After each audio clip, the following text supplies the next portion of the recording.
Hello and welcome to Ravlic At Large. My name's Tom Ravlic. Thank you for joining me for this particular episode of the program.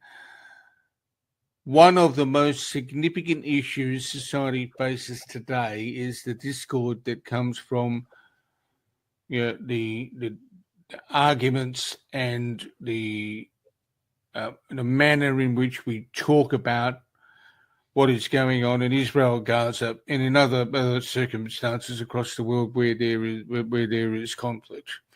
In particular, what people have observed since October 7, 2023, is an increase in protests, but also an increase in the visibility of what you can only call very viral, virulent, egregious hatred. Some of that has been, a lot of that has been an expression of what people would call anti-Semitism, but there's also been expressions of hatred towards other groups as a result of what has gone on in the Middle East. Joining me today is somebody who is uniquely placed to talk about how we turn the temperature down in the area of expressing hatred towards others. Jeff Schoep has been the founder of an organization called Beyond Barriers. He's also involved with the Simon Wiesenthal Center as a speaker and a consultant. What some of you may not know is for a bulk of his life, he was involved in the National Socialist movement. So he's gone 180 degrees. Jeff and I are going to touch on that. We're going to look at some of the issues that exist in the US and in Australia in relation to extremism, radicalisation, and how we effectively turn down the temperature. That is, get the bucket of ice, tip it over ourselves and cool it when it comes to the expression of antipathy towards others that we may dislike for whatever reason. Let me bring Jeff in now. He's in Detroit, Michigan. Jeff, thank you for joining me. Thanks for having me, Tom. It's an honor to be here. And now, if we can touch on your personal history first, you now do a lot of work with the Simon Wiesenthal Center. How did that come about? Well, my background was for 27 years, I was involved in an organization called the National Socialist Movement. It's basically America's Nazi Party. For 25 of those years, I was the national director of that organization. In early 2019, I walked away from racism and hate and started speaking out against racism, hatred, anti-Semitism, and that's when I made that announcement that I was planning to speak out against it and work in peace building. The Simon Wiesenthal Center reached out within just a couple of days of my website going up, and reached out, and we've had an incredible relationship since then. They're engaged in educational programs across the country, across the globe, fighting anti-Semitism, racism, human rights and civil rights issues. Wonderful organization doing incredible work. How challenging were some of those early conversations with the Simon Wiesenthal Center, given where you'd spent basically a quarter of a century? It was interesting. I mean, it was when they first reached out to me, when I was going to meet with them, because they were on Rick Eaton, their director of research. He had reached out, and he had been working with them for 35 plus years, I think 38 years or something now, or longer maybe. And he had reached out, and I remember saying to my girl before I left for the meeting, I said, if I don't come home tonight, I said, I'm going to meet with the Simon Wiesenthal Center, and if I don't come home, it means I'm on an involuntary extradition to Israel. That was, I laugh about it now, but at the time it was, it was in the back of my head, like, well, what if, I mean, they were also known for tracking down war criminals after World War II and things like that. And so I was well aware of the organization. and that's really all I knew about it. I didn't know that they were engaged in, all this other educational work and things like that. But I went and met with them, and I did not get extradited. So it was pretty wonderful. It's a great organization doing incredible work for humanity, and it's truly an honor for me to work with them and do my part. What do you do with them? So, well, I'm a consultant, public speaker, and educator. So a lot of times I will go, they have a program called Combat Hate that goes into schools across the country. So I've spoken, I don't even know how many schools, countless numbers in like New York City. I've spoken in Chicago, across the state of Illinois, out in California, and other places around the country, and do a lot of community events. So last week we did one with Senator Laura Fine in Illinois, and this coming week, actually, the day after tomorrow, I'm doing another thing with the county commissioner out there, and other public events, to tackle anti-Semitism, to tackle racism, and share my background and story, and basically how you can affect change, how you can speak to people. I talk about a concept or a program we call relational dialogue, which is basically the based on the methods that were used to reach me and help me see the light, basically, and change my worldview. Well, you mentioned a string of states. There's a few more states than the ones you've mentioned in the United States, right? Is there a reason for those particular locations being, well, the ones you go to? Are they areas that are prone to a lot of hatred, a lot of racism, a lot of bigotry in the communities? Really, I'm willing to go anywhere and everywhere I can, to try to make a difference. A lot of the places that I've been, the Simon Wiesenthal Center has chapters in those areas, so they have relationships with the schools and with the county and state governments and things of that nature. So, in particular, like the states I've been to the most are areas that we have those connections in. But it's not limited to that. I've done work with the U.S. government, with the Office of Juvenile Justice, which OJJDP. It's a wing of the Justice Department. I've done some projects with them to counter youth hate crimes and bullying. They released a curriculum. It came out this fall. I was one of the people that helped pilot that. I didn't write it, but I was one of the educators that helped pilot the program.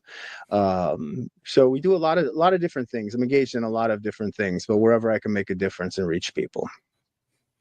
Now, one of the challenges in dealing with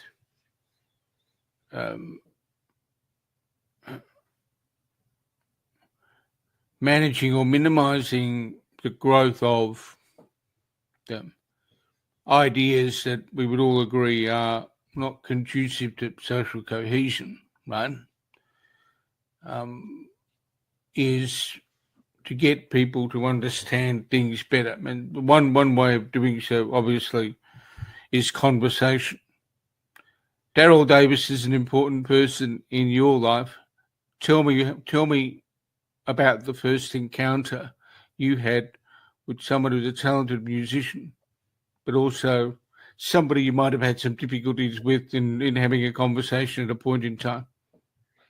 Yes, when I was still involved in the National Socialist Movement, I had agreed to show up for this interview for a film. It was called Accidental Courtesy. I didn't know I was meeting Daryl Davis, and for those that don't know who Daryl is, Daryl's an African American musician. He played with Elvis Presley, Little Richard, Chuck Berry, lots of famous musicians, and he's a famous musician on his own. Incredible piano player and singer and guitar player. He does it all. But I went down for this interview, and I didn't realize that I was going to be meeting Daryl Davis. And of course, in the movement, we knew who Daryl was because besides being a musician, what he's known for was getting people out of the Ku Klux Klan and neo-Nazi organizations. So when I first met, when I was waiting outside of this diner where we were filming, and this big black man walks over and he says, "Hi, I'm Daryl Davis. You must be Jeff." And I said, "Hi, it's nice to meet you." I'm thinking, gosh, I know this guy's face from somewhere, and I know that name, but I couldn't quite place it right at that moment. And by the time we sat down for the interview, it clicked. After we were sitting there, I was like, "This is the guy that gets people out of these type of organizations." So I kind of escalate the conversation, and I'm trying to, I'm telling him I'm going to fight to the last bullet for my people, and getting more aggressive. And I tell you what, Tom, Daryl did not react. He did not. Typically, when I try to escalate a conversation like that and raise my voice and get aggressive, the other, and this is normal for people that are arguing about things, they will get angry.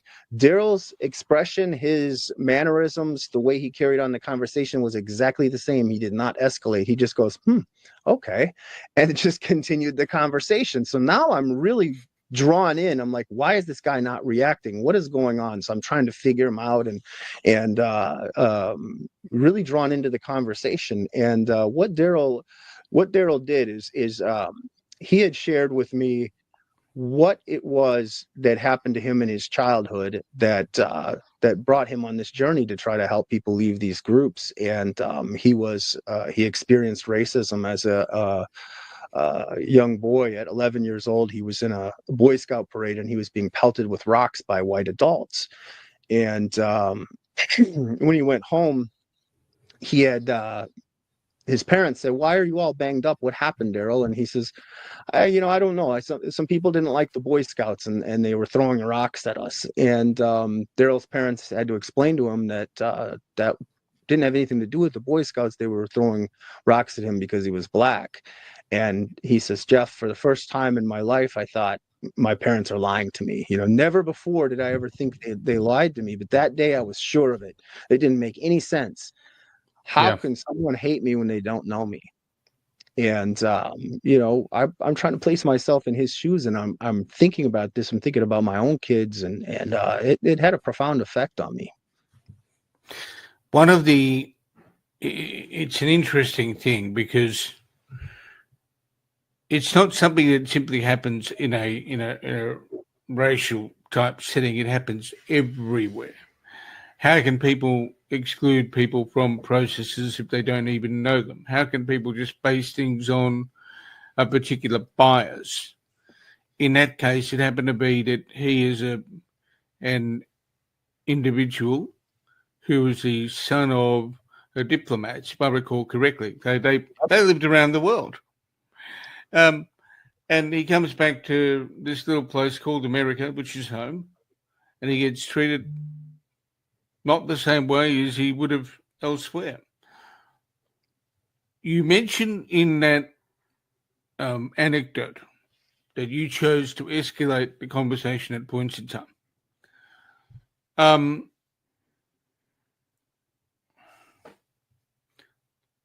It automatically raises the question of tactics that people use to get others riled, to have an impact on them.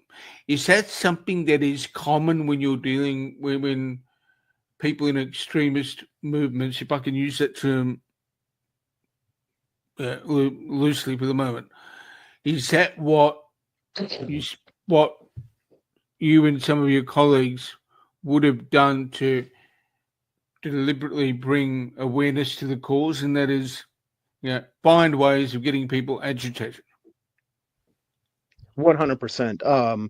These organizations, extremist organizations, they will find hot button issues, things that are going on in society. One of the things that the NSM did, the group that I had to run, would pick events that were going on. Like, for example, in Kansas, in the state of Kansas, there was these brutal murders.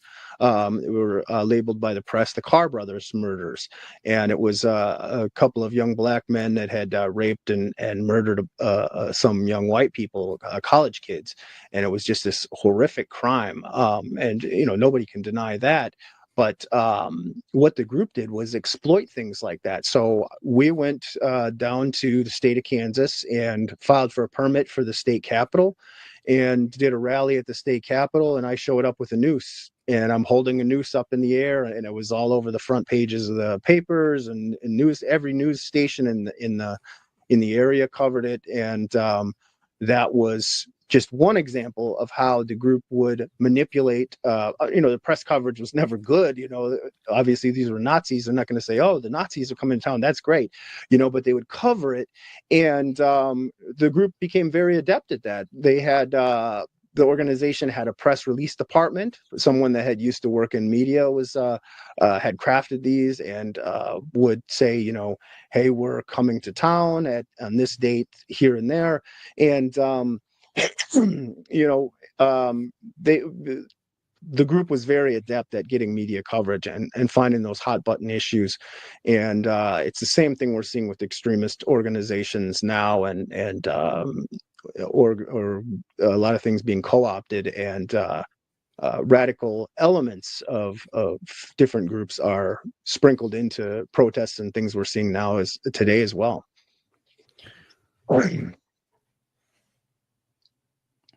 What are some of the other things that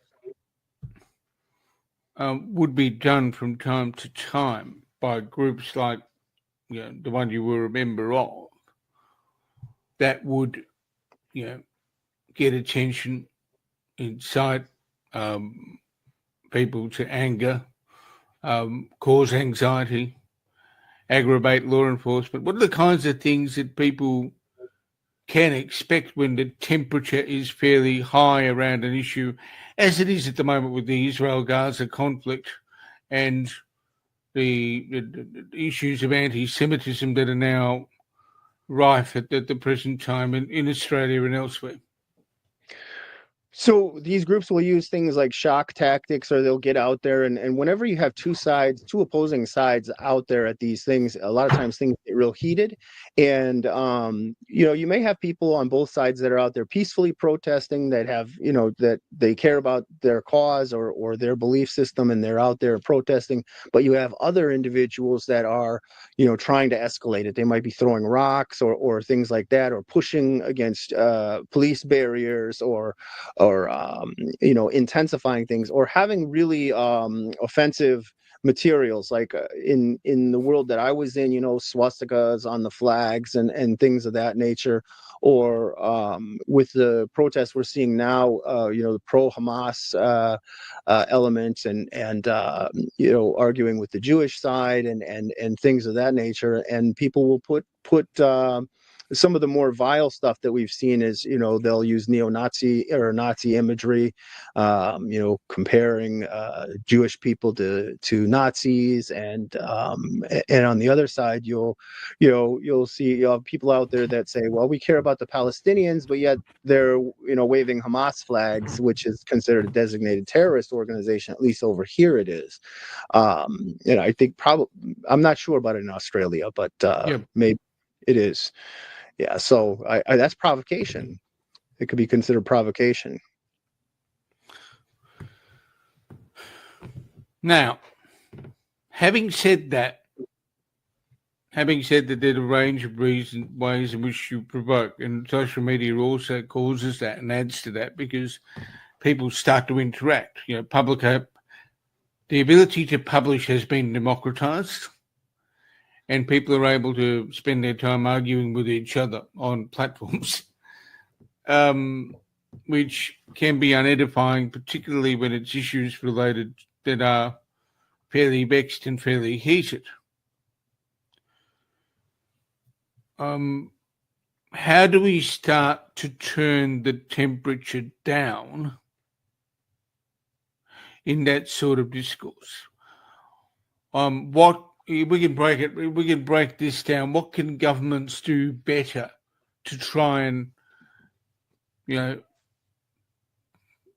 cool the environment? It's kind of a two-pronged question, I think, in some ways, because on social media, it's different in a lot of ways, because a lot of times people are hiding behind a cloak of anonymity. Yes, I don't know why I couldn't say it, but they're hiding behind that cloak, Okay. um, so it's not like to a lot of people that's not a real conversation. They can say these hateful, hideous things that they might not say to somebody else's face.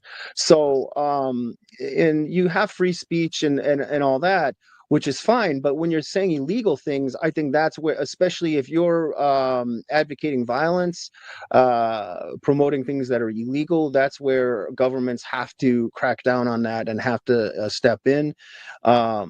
And if we're talking about face-to-face confrontations, like if you're out there on the streets and you're at these events and you have the chance to talk with somebody one-on-one, those conversations are different. We have to see the humanity in one another, because once you start dehumanizing somebody, you lose your own humanity in that process, is the way I see it. So respectful conversations is where it's at. And even like with relational dialogue, we don't all have to agree on everything. I mean, how boring the world would be if we all agreed on everything anyways. How plain would it be? But having these conversations and finding commonalities, and it's not bad to be passionate about what you believe in, but when you take that passion and you're willing to harm somebody else in the process, or escalate to violence, that's a problem. That's a serious problem. And we're seeing that escalation across the world, unfortunately. And it quite often devolves into racism, hatred, anti-Semitism, and dehumanization of the so-called other.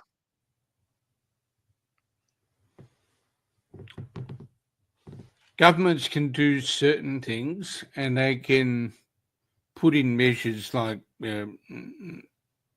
create laws that have punishments, sometimes severe, for engaging into the vandalism or attacking people who are of a particular race, creed, or whatever the characteristic happens to be.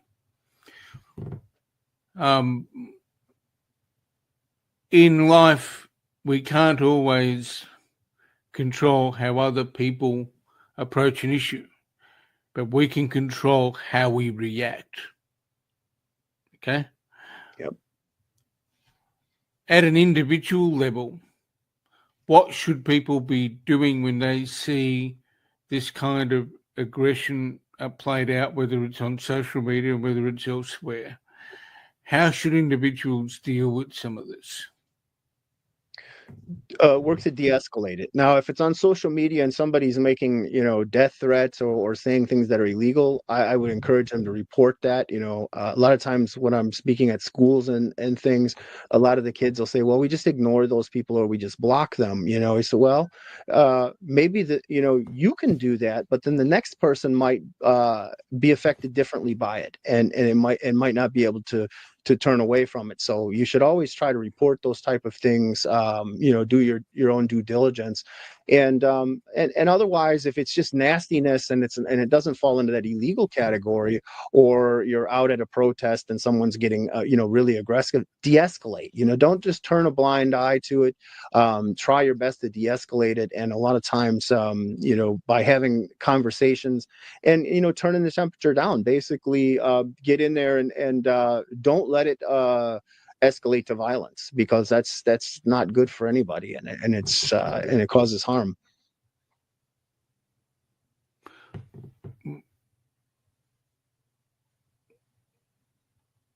There is a risk, isn't there, when some people go into a situation that just escalates. So they've actually got to, or attempt to de-escalate.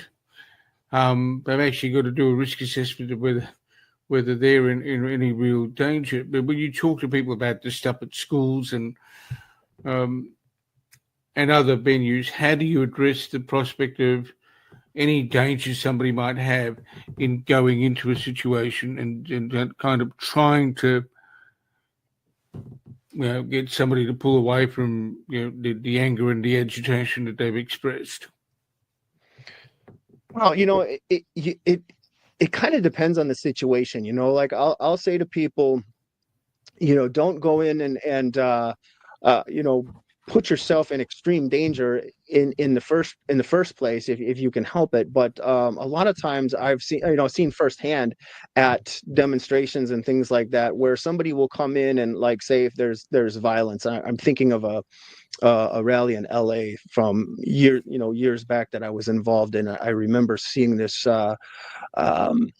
man that was on it was I didn't see it personally, but I saw it on the news afterwards. And some guy had gotten caught in the counter protest section and was being beaten and just viciously beaten. And there was one black woman that had come in there and was pushing people off and trying to protect this man and said, this isn't the way to do it. This is not, we don't, we can disagree, but we don't use violence. And she was very brave, and she may have saved the guy's life or from serious injury, because those things can escalate really fast. So sometimes it takes I for one, I like that courage. I think it's meaningful, but at the same time, if it's somebody that's going to get hurt in the process, you think like a 90-year-old woman trying to get in there and do something, she could get hurt, so I wouldn't necessarily encourage that either. It just depends on the risk and the situation, I guess. But that was just one example I could think of right off the top of my head.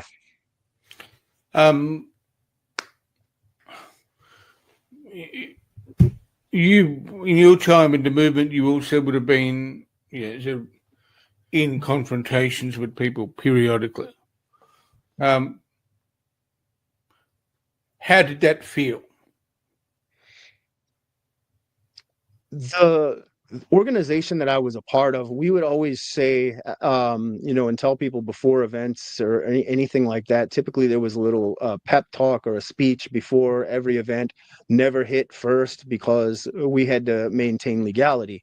If we went into a situation and we're fighting the far left and punch somebody in the face first, then we were going to jail. So I would always say, you can engage in self-defense, but you can't hit first. And if somebody and you can't, start hitting somebody on the ground, because that makes it illegal if you're beating somebody that's down on the ground. So we knew the laws, at least of the United States, and that's how we handled it. But to answer the question directly, how did it feel?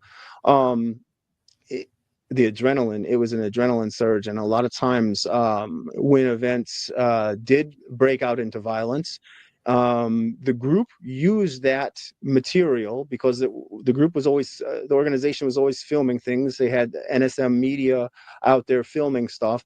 And when there was riots or when there was fighting and things like that, those video clips were utilized. And like there was a big fight in New Jersey at an event with Antifa, and those video clips from that fight were turned into music videos, were turned into propaganda, and the recruits and applications started rolling in for membership when that went out, because they're like, whoa, I want to fight, I want to get involved. People see that. And so this was another way the group manipulated these instances, these violent instances, to fuel recruitment. And the group would say things like, well, all these other guys are on the internet talking about this stuff. We're out here in the streets. If you're a real man and you want to come and fight, join us.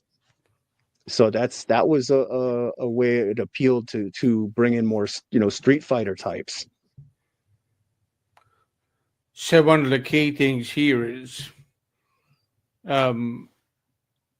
visibility in activism, regardless of the cause that it is then not only utilised to agitate the community at large and to get media coverage, but that then propels the other messaging activities, be it through propaganda, in order to get more recruits run. 100%. I mean, in a few of the instances when there was riots, like in Toledo and in Arizona and a couple other places, the recruitment spiked after that. So I would say this to the people that are in like opposing organizations and stuff too. So if you're out there and you're opposing whatever group it is, whether it's the Israel-Hamas divide, whether it's far right, far left, whatever it is, if you're out there and you're going to escalate something and get the other side to get violent or whatever, keep in mind what you're doing is fueling it. You are aiding their cause in that, and that was just so common over the years that it was manipulated in that way. So if you think if you're an ideologue or you're idealist and you're out there trying to make a difference and it escalates into something like that, realize what you're doing by default is recruiting for the groups that you oppose.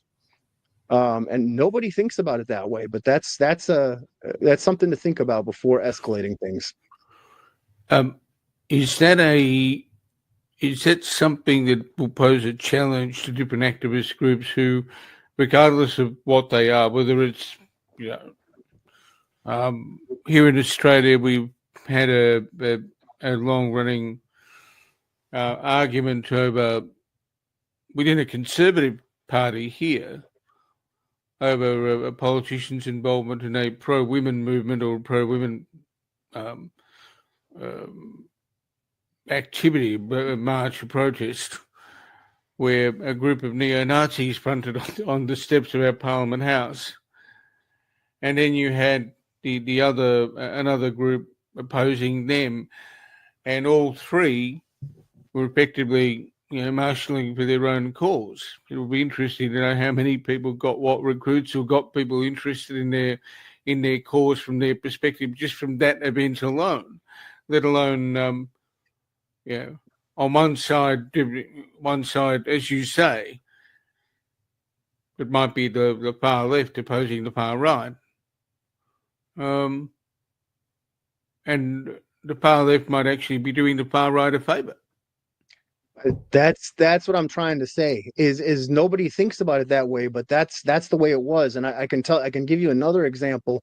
There was a rally that we had that the group had done, NSM had done in Mississippi or Alabama. It was somewhere down south, and nobody showed up.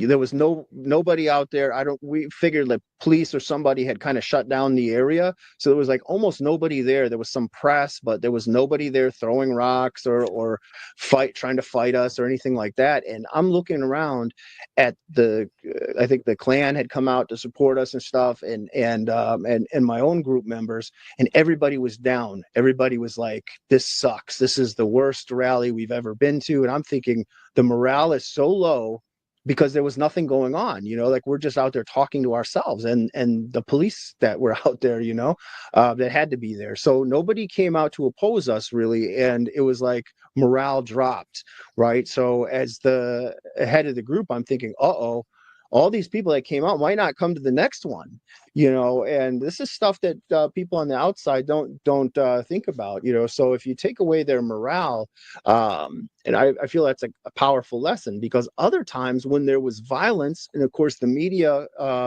plays a role unknowingly maybe, but when they're covering this stuff, then it's all over the television, the groups promoting it across social media, putting it out to their mailing lists and things like that to ramp people up. And every time I can tell you that there was violence that broke out at something, we got flooded with emails, like from members that didn't show up or didn't make it, like, oh, I'll be there next time. And new recruits interested are like, well, you guys are out there fighting in the streets, I want to get involved, so these are things to think about. So yes, unwittingly, other when these groups clash, they're doing each other a favor. So it's almost like a symbiotic relationship between, and I'm just using far right and far left as an example, because that's where my experience. I mean, it's a little bit like Batman and the Joker, isn't it? Yes, exactly. But I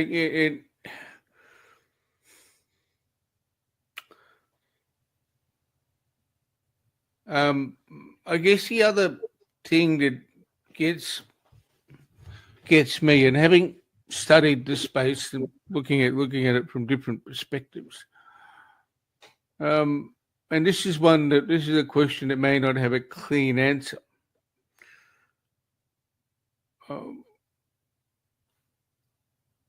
over the past month or so in Australia, we've had a lot of focus on increasing the penalties for people engaged in violent activity, whether it be against property or against individuals, particularly as a result of what we're observing in terms of an increase in visible anti-Semitism.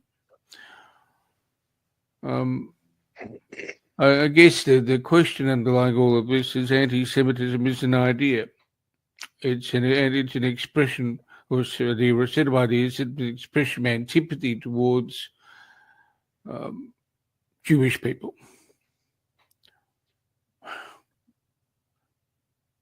And this is a difficult question to talk through, but how do we kill an idea, or at best, how do we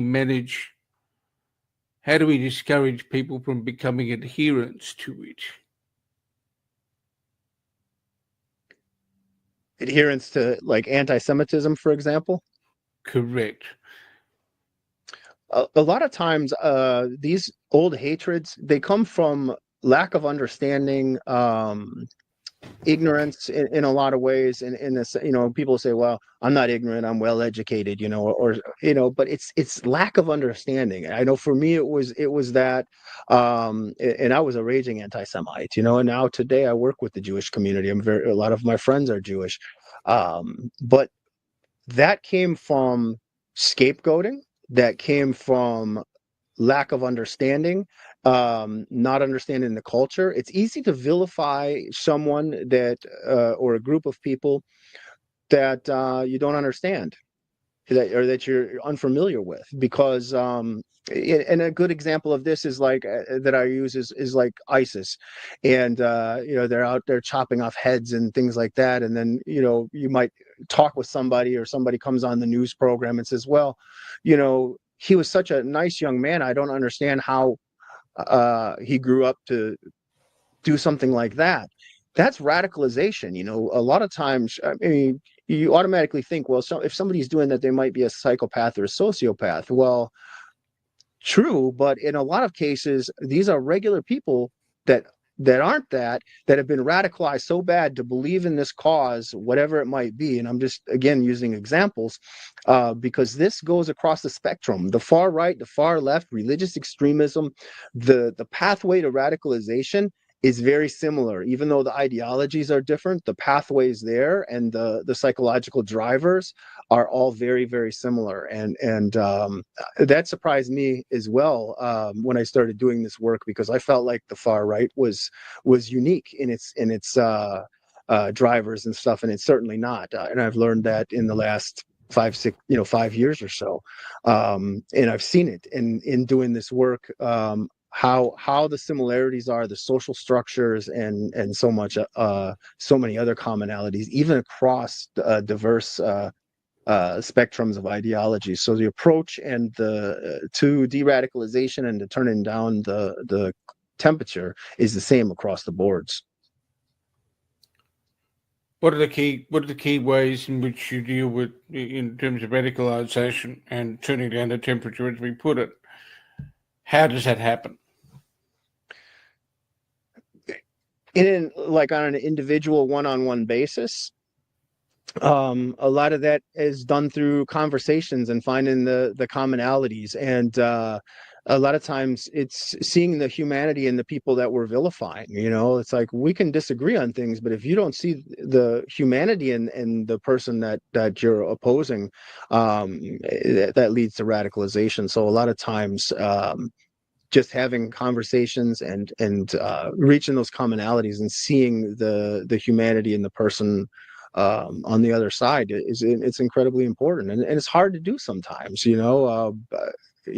When you're entrenched in an ideology, you're often blinded to the things that are outside of that bubble or that echo chamber, and I was guilty of that myself, and it's certainly a common theme across these groups. So the approach, you don't approach it in a sense like you go to somebody and you say, you're wrong, or try to convince them that they're wrong, because that doesn't work. Then you automatically get pushback. You need to show them how they're wrong, and demonstrate that. And a lot of times, you might not change their beliefs, but you might change the way they go about things.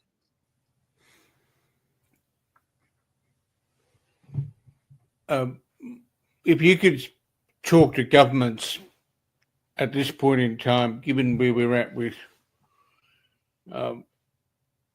various issues to do with anti-Semitism and other types of hatred, antipathy, whatever you want to call it, what would you say to leaders in a particular country, ministers of law, attorneys general, for example? What is important? Well, what should they be doing now? First of all, the laws had to be enforced, and we're seeing in many cases where vandalism is going unchecked. Violence is taking place at some of these rallies. Enforce the law. First and foremost, the law has got to be enforced. You can't turn a blind eye to this stuff, and you can't play favorites. You can't say, well, this side is worse than the other side. No, it's all, if you're engaged in illegal activity, it's all bad. And you can't play favorites and say, well, this side is doing this and we're letting this go, but we're going to drop the hammer on the other side. And you can't do that. It has to be fair across the boards. And if it's not, it encourages it. It will escalate it. And that's something that, we've seen firsthand in quite a few situations where that hasn't been held in place. So that's one big thing in particular is handle it fairly and even-handedly. What's next? It's a big problem because we're seeing so much dehumanization across the boards, and if we talk about like the Israel Gaza situation where both sides are dehumanizing the other in many ways, and I'm saying that with a broad brush because they don't all do that, but I'm saying some radical elements, like seizing civilian hostages, and I've seen that on campuses and things like that where that's being celebrated, and that's being praised, and things of that nature. So you have to draw a line somewhere. You can say, you know what, I support this cause, and have your belief system. But when you're encouraging things like that cause harm, that's where there's got to be a line drawn. Is that an issue of legislation, or is that a form of some kind of a challenge for the education system to create an environment where you're dealing with comparative philosophy, you're comparing things as opposed to going in too hard on or neglecting, teaching people about different things, so they build an inoculate. They're inoculated against the crap when they understand things better. I think a big part of it is education, because a lot of people are not getting both sides of it, or they're just being swept up in it. And we're seeing a lot of that too, where you've seen some of these people going in and interviewing students and things like that on college campuses that are on one side or another. And a lot of them are not very well informed. They're just kind of swept up into this stuff. And in some cases, you have university professors that are implanting this ideology in them and adding to that radicalization. So I would say, like, if I was running the college, I was in the administration, and there was radical professors on campus that were promoting this ideology in the classroom, I'd say that's a problem. And that anybody that's promoting any kind of radical ideology, whatever it might be, religious, political, whatever, should not be teaching, should not have access to students to implant those radical ideologies into their into young minds. That's it's so preposterous that sort of thing takes place, and there's I'm not going to name names, but I think there's been enough of it where it's easy to find and find those examples. Jeff, you've been most generous with your time. It is getting. It is probably chilly outside, and it's sort of early evening in Detroit, Michigan. Where do people find your work, or where can people know more about what you do with helping people get out of the rut of radical views? So they can reach out to us through my website, jeffschoep.com, or beyondbarriersusa.org.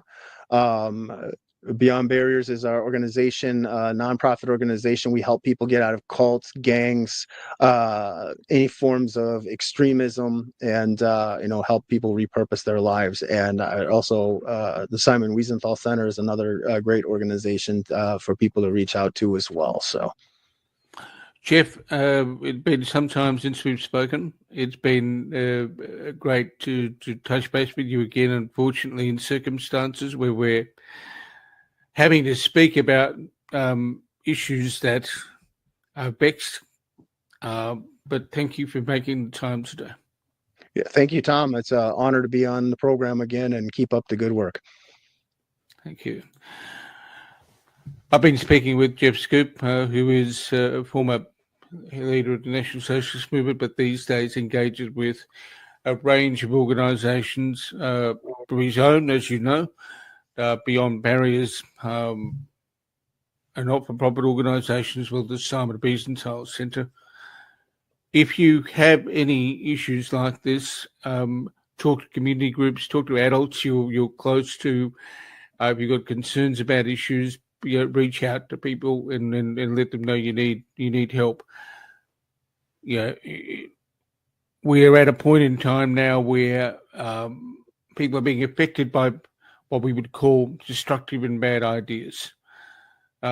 Be aware of that. As Jeff has said, there are people who manipulate and use ideas and use ways of communicating about them to make you agitated and to get you concerned.